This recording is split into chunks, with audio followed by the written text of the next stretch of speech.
आज मैं कंपोजिट विद्यालय उस्मानपुर में आया हूँ और पर्यवेक्षण के दौरान मैंने देखा कि यहाँ की ये दोनों मैडम जो हैं बहुत ही बेहतर तरह से इन्होंने एक मॉडल प्रस्तुत किया। आइए जानते हैं कि क्या है इस मॉडल में और किस तरह से ये बच्चों को वो अप्लाई करेंगे। हाँ मैम बताइए।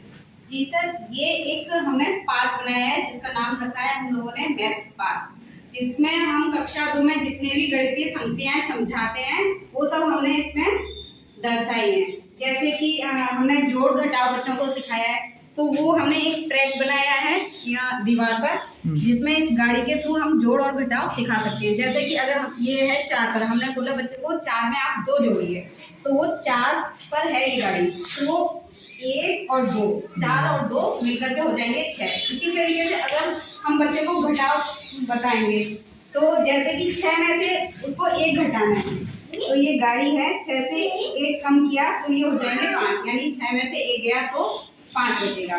इसी प्रकार हमने शेप्स भी बताए हैं बच्चों को, तो ये एक झूला है उसमें ये शेप्स बताई हैं। ये है स्टार, ट्राइंगल, रेक्टेंगल, स्क्वायर और सर्कल। अब बच्चा और जाएंगे, हमने वैसी अवधारणाएं भी बताई हैं दूर और पास की। तो एक झूला होता है जो जैसे कि रक्षाबंधन के टाइम पे बच्चे सभी के घरों पे पड़ता है बच्चों के, तो जो इसमें आगे आगे पीछे होंगे तो ये दूर और पास की अवधारणा को समझाता है। इसी प्रकार एक ये झूला है जिसको बच्चे फिसल पट्टी बोलते हैं। जैसे तो बच्चा ऊपर जाएगा तो ऊपर जाने की जो हम बताते हैं कि जब हम ऊपर चढ़ते हैं तो वो क्या हो जाता है आरोही क्रम, और उसके बाद जब नीचे आते हैं तो वो क्या होता है हमें क्या दर्शाता है अवरोही क्रम। एक ये झूला होता है इसको क्या बोलते हैं, हाँ इसको हम वैसे सी सा बोलते हैं, लेकिन इसको हमने बताया हल्का और भारी बताने के लिए। अगर जैसे मोटा बच्चा एक साइड बैठा है और एक पतला बच्चा बैठा है, तो मोटा बच्चा अगर ऊपर गया तो वो हल्का और भारी को दर्शाएगा। अब मैडम बता दीजिए थोड़ा सा।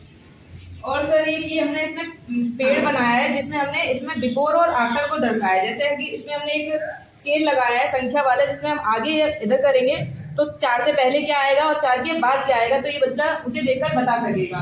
और सर इसमें हमने जैसे इसमें बच्चा खेलते हुए जाएगा तो उससे सामने कुछ ईंट्स दिखेंगी जिसपे हम लोगों ने उनके लिए पहाड़े लिखे हैं, जिसमें वो खुद चलकर उस पर जाएगा और वो पहाड़े को पढ़ेगा। और सर ये कि हमने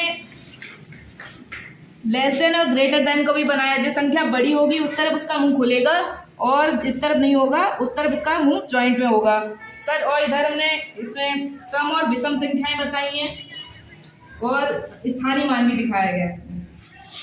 चलिए बहुत बढ़िया, हाँ बहुत बढ़िया, बहुत अच्छा प्रयास है ये दोनों शिक्षिकाओं का। और मेरा अपना विश्वास यही है और सुझाव भी बाकी लोगों के लिए यही है कि इसी तरह से अपने अपने विद्यालयों में इस तरह के मॉडल बनाने का प्रयास करें। बच्चे खेल के माध्यम से, गतिविधियों के माध्यम से ज़्यादा सीखते हैं, तो इस तरह का मॉडल निश्चित तौर पर आने वाले दिनों में इन बच्चों के लिए बहुत प्रभावी होगा। मेरा इन सभी जो शिक्षिका हैं इनके लिए बहुत बहुत शुभकामनाएँ। धन्यवाद।